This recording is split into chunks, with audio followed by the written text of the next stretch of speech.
اعوذ باللہ من الشیطان الرجیم بسم اللہ الرحمن الرحیم۔ آج ہم سورۃ البقرہ کی آیت نمبر 41 کا مطالعہ کریں گے۔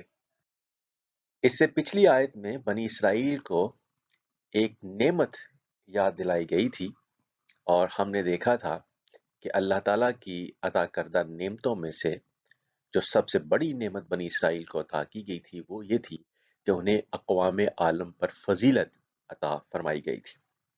اور یہ جو فضیلت ہے اقوام عالم پر، یہ ان کو ملی تھی اللہ کی ہدایت کی پیروی کے نتیجے میں۔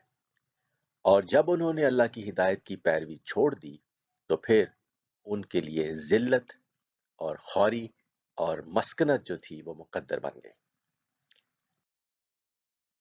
اب اس سے اگلی آیت میں جس کا آج ہم مطالعہ کریں گے، اس میں پھر بنی اسرائیل کو دعوت دی جا رہی ہے اللہ تعالیٰ کی ہدایت کی طرف، اور ان سے کہا جا رہا ہے وَآمِنُوا بِمَا أَنزَلْتُ، اور تم لوگ ایمان لاؤ اس پر جو نازل کیا میں نے۔ لفظ ایمان کا مادہ جو ہے الف میم نون ہے، اور اس کا جو پہلا باب ہے جہاں سے لفظ آمنہ بنا ہے، اس کا معنی ہے وہ حالت امن میں آ گیا، یا وہ بے خوف ہو گیا، یا اس نے اپنے آپ کو بے خوف محسوس کیا۔ آمنہ ہو کا مطلب ہوتا ہے اس نے بھروسہ یا اعتماد کیا اس پر، یا آمنہ ہو بی کا معنی ہے اس نے امین بنایا اسے فلاں چیز پر، یا اس نے امانت رکھوائی اس کے پاس فلاں چیز۔ اور آمنہ اللہ کا مطلب ہے اس نے نگران یا محافظ یا گارڈین بنایا اسے فلاں چیز پر۔ اور آمونہ کا مطلب ہوتا ہے وہ امین یا قابل بھروسہ تھا، یا وہ امین یا قابل بھروسہ بنا۔ اسی سے جو چوتھا باب ہے، باب افعال، وہاں سے جب یہ وہ بنتا ہے آمانہ، تو آمانہ کا ایک معنی ہوتا ہے اس نے امن دیا اسے، یا اس نے خوف دور کیا اس کا۔ تو یہیں سے اللہ تعالیٰ کی ایک صفت ہے المؤمن، یعنی امن دینے والا۔ اور آمنہ بھی کا مطلب ہوتا ہے اس نے قابل بھروسہ اور قابل اعتماد سمجھا اسے، اور وہ ایمان لایا اس پر۔ یعنی آمنہ کے بعد جب حرف جر بازر بھی آتا ہے تو اس کا معنی ہوتا ہے کسی چیز کو قابل بھروسہ یا قابل اعتماد سمجھ کر اس پر ایمان لے آنا، اس کو مان لینا۔ اور آمنہ کے بعد جب پوزیشن یا حرف جر لام آتی ہے، جیسے آمن اللہ ہے، تو اس کا معنی ہوتا ہے اس نے قابل بھروسہ سمجھا اس کی باتوں کو، اور اس نے یقین کر لیا اس کی بات پر۔ تو یہاں جو کہا گیا ہے بنی اسرائیل سے کہ وہ آمنو بما انزلتو، تو اس کا معنی ہے کہ تم لوگ ایمان لاؤ، یعنی قابل بھروسہ اور قابل اعتماد سمجھو، اور پھر مان جاؤ یا ایمان لے آؤ اس پر جو نازل کیا میں نے۔ تو ایمان کے تین تقاضے ہوتے ہیں۔ ایک ہوتا ہے اقرار باللسان، زبان سے کسی چیز کا اقرار کر لینا، کسی حقیقت کا۔ دوسرا دل سے اس کی تصدیق کر دینا، یعنی تصدیق بالقلب۔ اور تیسرا عمل بالجوارح، یعنی کہ عمل سے نظر آئے کہ ایمان واقعی دل کے اندر ہے، تو عمل سے اظہار۔ وَآمِنُوا بِمَا أَنزَلْتُ، اور تم لوگ ایمان لاؤ بیما اس پر جو انزلتو نازل کیا میں نے۔ نازلہ وہ اترا، اور انزلہ اس نے نازل کیا یا اتارا، اور انزلتو میں نے نازل کیا۔ مصدقاً اس کا معنی ہے تصدیق کرنے والا، یہ اس میں فاعل ہے، اور یہ باب تفعیل سے ہے، صدقہ یصدقو سے۔ اور صدقہ یصدقو، اور جس سے انفینیٹو ناؤن یا مصدر ہے تصدیق۔ تصدیق جو ہے یہ تین طرح کی ہوتی ہے۔ ایک ہے تصدیق بالقلب، یعنی دل سے سچا سمجھنا یا سچا ماننا، یا کسی شخص یا حقیقت کو دل میں سچا سمجھنا یا سچا ٹھہرانا۔ تو صدقہ کا مطلب تو ہوتا ہے اس نے سچ بولا، لیکن صدقہ کا مطلب ہوتا ہے اس نے سچ سمجھا یا تصدیق کی۔ تو ایک ہو گئی تصدیق بالقلب، اور دوسری ہوتی ہے تصدیق باللسان، یعنی کسی شخص یا حقیقت کو زبان سے سچا قرار دینا، یا کسی کی طرف سچ کی نسبت کرنا، کسی کے بارے میں کہنا کہ یہ سچا ہے، یا کسی حقیقت کے بارے میں کہنا زبان سے کہ یہ سچ ہے۔ اور ایک ہوتی ہے تصدیق بالفعل یا تصدیق بالعمل، یعنی کسی حقیقت کو یا کسی بات کو سچا ثابت کرنا یا سچا کر دکھانا یا سچ کر دکھانا یا بروئے کار لانا. جیسے اگر کہا جائے قد صدقت الرؤیا، اس کا مطلب ہوتا ہے واقعی تم نے اپنا خواب سچا کر دکھایا. تو آمنو بما انزلت مصدقا کا مطلب ہے کہ اور تم لوگ ایمان لاؤ اس پر جو نازل کیا میں نے تصدیق کرنے والا. یعنی جو میں نے نازل کیا ہے یہ تصدیق کرنے والا ہے، سچا ثابت کرنے والا ہے. کس کو؟ لما معاکم، اس کی جو تمہارے پاس ہے. تو بنی اسرائیل کے پاس جو پہلے اللہ تعالیٰ کی ہدایت موجود تھی تورات کی شکل میں، اس میں جو پشین گوئیاں کی ہوئی تھیں، جو پروفیسیز تھیں کہ ایک پیغمبر آنے والا آئے گا، اس کو سچا کر دکھانے والا یا سچ ثابت کرنے والی تھی قرآن مجید. اور جو قرآن مجید جو نبی کریم صلی اللہ علیہ وسلم پر نازل ہوا وہ مصدق تھا اس چیز کا کہ جو بنی اسرائیل کے پاس پہلے سے موجود ایک کتاب میں پشین گوئیاں یا حقائق کچھ لکھے ہوئے تھے. مثال کے طور پہ جو ڈیٹرونمی ہے اس کا 18 جو ورس ہے اس میں کہا گیا ہے کہ I will raise them up a prophet from among their brethren like unto thee and will put my words in his mouth and he shall speak unto them all that I shall command him.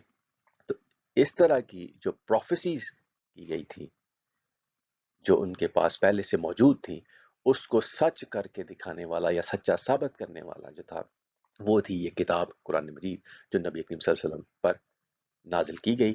تو بنی اسرائیل کو یہ دعوت دی جا رہی تھی کہ تم لوگ ایمان لاؤ اس پر جو نازل کیا ہے میں نے، تصدیق کرنے والا اس کی جو تمہارے پاس ہے.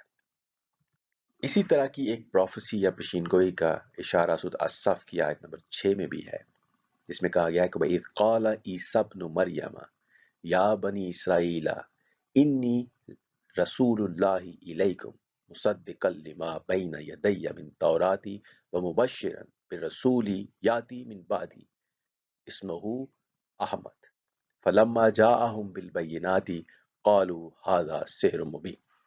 اور جب عیسیٰ ابن مریم علیہ السلام نے کہا اے بنی اسرائیل بے شک میں تمہاری طرف اللہ کا بھیجا ہوا رسول ہوں، اپنے سے پہلی کتاب تورات کی تصدیق کرنے والا ہوں اور اس رسول کی بشارت سنانے والا ہوں جو میرے بعد تشریف لا رہے ہیں جن کا نام احمد صلی اللہ علیہ وآلہ وسلم ہے.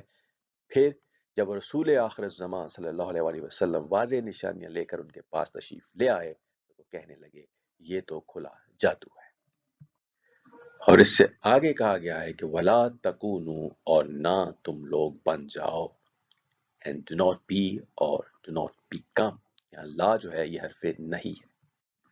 اولا کافر بہی سب سے پہلا گروہ کفر کرنے والا اس سے، یعنی مشرکین کے پاس تو پہلے اللہ تعالیٰ کی کوئی وحی نہیں آئی ہوئی تھی مکہ کے مشرکین کے پاس، لیکن یہ جو بنی اسرائیل تھے ان کے پاس تو اللہ تعالیٰ کی ہدایت تحریف شدہ صورت میں ہی صحیح لیکن موجود تو تھی تورات کی شکل میں، اور جس میں پشین گوئی بھی تھی کہ ایک نبی آخر الزمان صلی اللہ علیہ وسلم نے آنا ہے. تو ان سے کہا جا رہا ہے کہ تم تو نہ سب سے پہلے اس سے انکار کرنے والے بن جاؤ، تمہارے پاس تو پہلے سے اس کی پشین گوئی موجود ہے، تو لہٰذا ہونا تو یہ چاہیے تھا کہ تم تو سب سے پہلے ایمان لے کے آتے نبی کریم صلی اللہ علیہ وسلم پر، ان کے اوپر جو اللہ تعالیٰ کی کتاب نازل ہو رہی ہے تم تو سب سے پہلے اس پر ایمان لانے والے تمہیں ہونا چاہیے تھا، لیکن اب تم پہلے کفر کرنے والے میں تو نہ بن جاؤ. یہ جو کفر ہے اس کو مطلب ہم پہلے بھی دیکھ چکے ہیں کہ اس کا اصل معنی تو ہے چھپانا کسی چیز کو یا دبا دینا، لیکن اس کے ایک معنی ناشکری کرنا یا ناقدری کرنا بھی ہوتے ہیں. تو بنی اسرائیل سے کہا جا رہا ہے کہ جو اللہ تعالیٰ کا آخری رسول آیا ہے اور وہ جو ہدایت ساتھ لے کے آیا ہے تم اس کی ناشکری اور ناقدری نہ کرو، اور جانتے بوجھتے ہوئے اس کو ماننے سے انکار نہ کرو، اور اس میں جو احکامات اور ہدایات ہیں ان کی پیروی سے بھی انکار نہ کرنا، اور اس سے اظہار بیزاری یا اظہار برات نہ کرو، کیونکہ تم وہ ہو کہ تمہاری طرف تو پہلے سے ہی اللہ تعالیٰ کی ایک ہدایت آ چکی تھی جس میں پشین گوئی تھی ایک آنے والا آئے گا اور وہ ہدایت لے کر آئے گا، اور تمہیں سب سے پہلے اس سے کفر کرنے کی بجائے سب سے پہلے اس پہ ایمان لانے والا بننا چاہیے تھا۔ کہا گیا کہ وَلَا تَكُونُوا أَوَّلَ كَافِرٍ بِهِ، اور نہ تم لوگ بن جاؤ سب سے پہلا گروہ کفر کرنے والا اس سے۔ وَلَا تَشْتَرُوا، اور نہ تم لوگ عوض لو یا خریدو۔ یہ جو تشترو ہے یہ باب افتعال سے ہے، اور اس کا مادہ ہوتا ہے شین، را اور یا۔ بنیادی معنی جو ہے اشترا یشتری، اور اشترا ان کا وہ ہے خریدنا یا خرید و فروخت کرنا، سودا کرنا، مبادلہ کرنا، ایکسچینج کرنا یا ترجیح دینا۔ اس کا معنی بیچنا یا فروخت کرنا بھی ہے، اور یہ لفظ جو ہے وہ ازداد میں بھی شمار کیا جاتا ہے۔ تو ولا تشترو، اور نہ تم ایکسچینج کرو یا عوض لو، بی آیاتی، میری آیات کے بدلے۔ بی جو ہے یہ یہاں پہ بدلے کے لیے آیا ہے کہ میری آیات کے بدلے تم لوگ نہ لو ثمنن قلیلاً، تھوڑی سی قیمت۔ تو یہ جو آیات ہے لفظ، یہ آیت کی جمع ہے، اور یہ ہم پہلے بھی دیکھ چکے ہیں کہ اس کا معنی ہے علامت زارہ یا واضح علامت یا نشانی یا راستے کا نشان۔ اور قرآن مجید کی جو آیات ہیں جن کے آخر میں وقف ہوتا ہے اس کو بھی ہم آیت کہتے ہیں۔ قرآن کی آیت میں، کسی آیت میں دیے گئے جو احکامات ہیں وہ بھی آیات کہلاتے ہیں۔ کائنات یا عالم انفس و آفاق میں جو اللہ کی نشانیاں یا قوانین ہیں ان کو بھی آیات کہتے ہیں۔ معجزہ، فکری دلیل، واضح شہادت، سمان عبرت، پیغام یا مانیومنٹ یا ذات، شخص، جماعت یا فن کا نمونہ یا شاہکار بھی آیت کہلاتا ہے۔ تو بنی اسرائیل سے کہا جا رہا ہے کہ یہ جو قرآن مجید کی آیات ہیں ان کے اندر جو احکامات ہیں ان کے بدلے تم جو اس دنیاوی زندگی کے مفاد ہیں، جو حقیر سی قیمت ہے، وہ نہ لیا کرو۔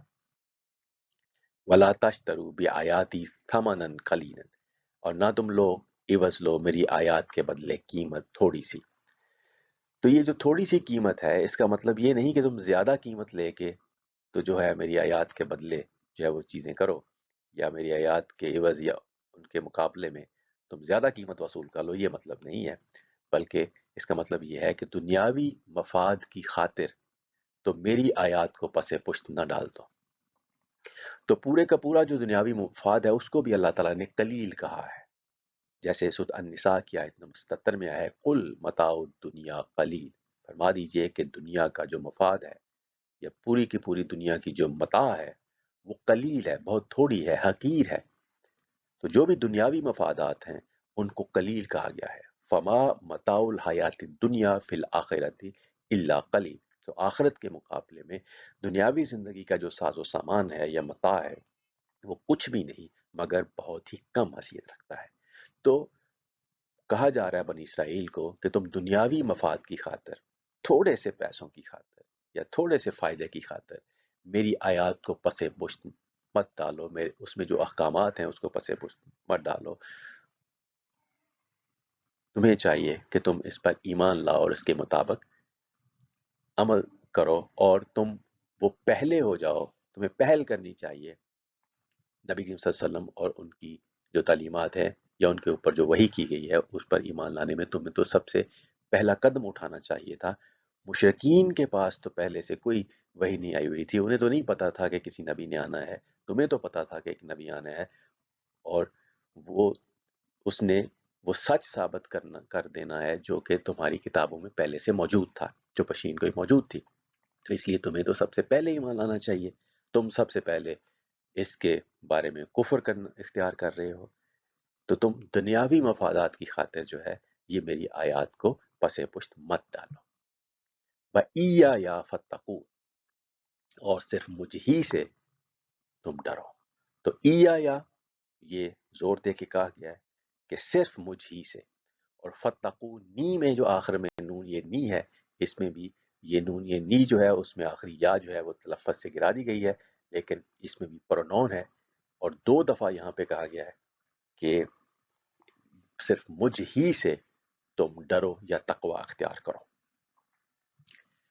یہ جو لفظ تو لفظ جو تقوی ہے یہ اس کا مادہ ہے واو قافیہ، اور باب افتعال سے اس سے جو ورب بنتا ہے وہ ہے اتقا، اور جس کا بنیادی طور پہ جس کے 2 معنی ہوتے ہیں یا 2 اس کے پہلو ہوتے ہیں۔ ایک پہلو ہے اپنے آپ کو بچانے کا اہتمام کرنے کا. تو اتقا کا مطلب ہوتا ہے اس نے اپنے آپ کو بچانے کا اہتمام کیا کسی بھی مضر شے سے.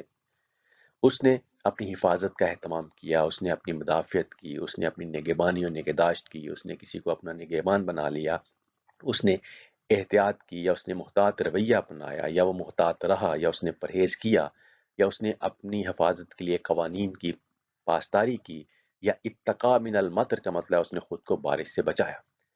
تو اس پہلو سے تقوی کا مطلب ہوتا ہے کہ اپنے آپ کو اللہ کی نافرمانی سے بچانا، اللہ کے قوانین کی پاسداری کرنا، نگہبانی اور نگہداشت کرنا، اور خود کو اللہ کی نافرمانی سے بچانا. تو یہ بچانے کا پہلو جو ہے یہ تقوی کی ایک جہت ہے، ایک ڈائریکشن ہے.